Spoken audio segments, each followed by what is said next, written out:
Sadhguru, now I want to ask you something out of the context. So, when we all sat for deciding on the questions which we want to ask, a girl came up with something very, very unique which she noticed in you, and we felt it is relevant. Why is that wherever you go to, kind of preach or talk about stuff, you sit in a particular position, you know, with sandals removed from your left leg up and right leg on the ground intact?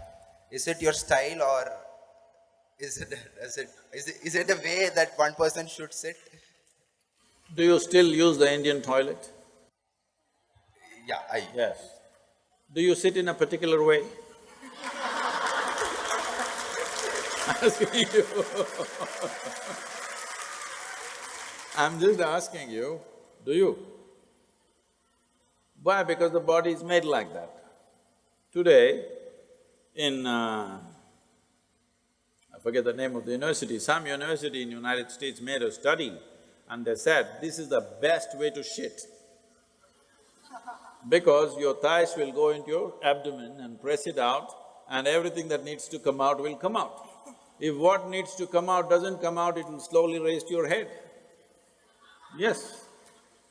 So to perform different types of activity, in the yogic sciences, we observed that certain types of body positions will support certain activity to its best. Or in other words, what is called as yoga. What is called as yoga is another different thing. What is called as hatha yoga, the physical postures, it is about manipulating the body in such a way that you get to a certain geometric perfection, that your geometry is aligned with the larger geometry of creation, so that you're always in sync, you're never off. And how balanced you are, how clearly you see things and how well you do things simply depends on how much you are in sync with everything else around you. Whether it's people or trees or life or just space, are you in sync with it or not will decide how smoothly, how friction-free is your function in the world. Now, I don't sit like this all the time, only when I speak. How I am sitting, if I have to explain, there is something called as Siddhasana. That means, there are many aspects to it. One simple aspect is the left heel.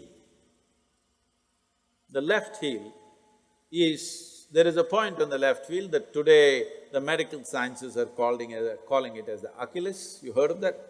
You heard of the man? Achilles? You heard of the man? You saw the movie. You didn't see the movie? Troy? You didn't see? An innocent boy. So, you put your Achilles to what is called as Muladhara or the perineum in your body. If these two things touch, many aspects are cleared out in you for that period of time. Many aspects means your thoughts are clear, your emotions are out, and there is a very clear perception of what's happening around you. You heard that Achilles was killed because an arrow was shot to his heel. You don't believe if somebody hurts your heel, you will die, isn't it so? But Achilles died that way. And there's another person who died that way in India way before him. Yesterday was his birthday, Krishna Janmashtami. He also died this way. What this is trying to tell you is, they were killed in an expert way, not just slitting your throat or breaking your head, but just putting a point at the Achilles, so they had to die. So there is a certain system, energy system in the body. If that point of Achilles is in touch with your Muladhara, when you sit like this, there is a certain balance, that you don't take any sides. See, all of us have our own opinions, ideas, ideologies, stuff, our own experiences of life. Your own experiences of life and imprints that you have taken in your mind influences everything that you see. You like this person, you don't like this person, you love that person, you hate this person. All this is because you're constantly taking positions of your own.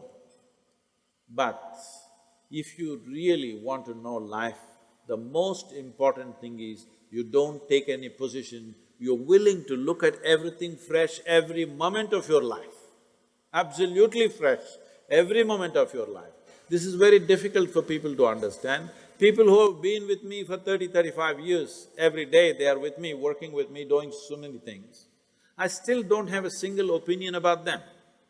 Only when I need to do some work, I may look at their competence and stuff, but I don't have a single opinion about anybody who's around me for such a long time.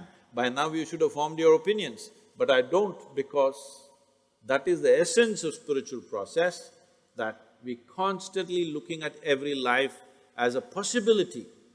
There is of course a distance between possibility and reality. Some will have the courage and commitment to travel that distance, some will not have the courage and commitment to travel that distance. But every life is a possibility. If you want to keep that possibility open, you never ever form an opinion about anybody of any sort. Good, bad, ugly, you don't form these opinions, you simply look at them right now. How are they right now, this moment? That's all that matters to me. How you were yesterday is not my business. How you may be tomorrow, let's see. Tomorrow must be created, not concretized right now, isn't it? It's a certain geometry of the body. If you manage the geometry of the body well, you must… I'm telling you, right now, people, the Western cultures are going about propagating yoga is another stretching exercise. Instead of that, you can do Pilates, instead of that, you can do boxing, instead of that, you can play tennis. See, if you want to be just fit, go run somewhere, climb a mountain, play tennis, do something. Yoga is not about fitness, fitness is just one consequence. The important thing is to get the right geometry of life, because physical universe is all geometry. Now this building is standing here, whether how long it will stand, whether it will fall on our head today or will it stand for a long time, essentially depends on how geometrically perfect it is. The same goes for the body, the same goes for the planetary system, the same goes for the universe, the same goes for everything. Planet Earth is going around the sun, not with a steel cable attached to it, just perfection of geometry, isn't it? If little off geometry, if it happens, it's gone forever. And that's true with you also. If you go off your fundamental geometry, you're gone. It's very important at an early age, you do the right things to bring a right sense of geometry. Now you become competent to go through life. Those people who are thinking only good things should happen to them, obviously they're unfit for life. Because if you do not know how to go through harsh situations well, joyfully, then you will avoid all possibilities, isn't it? You will avoid all great possibilities of life simply because you want to avoid a little bit of difficulty. Only when you're geometrically in a certain state of congruence, then you're willing to go through any situation, no matter what it is.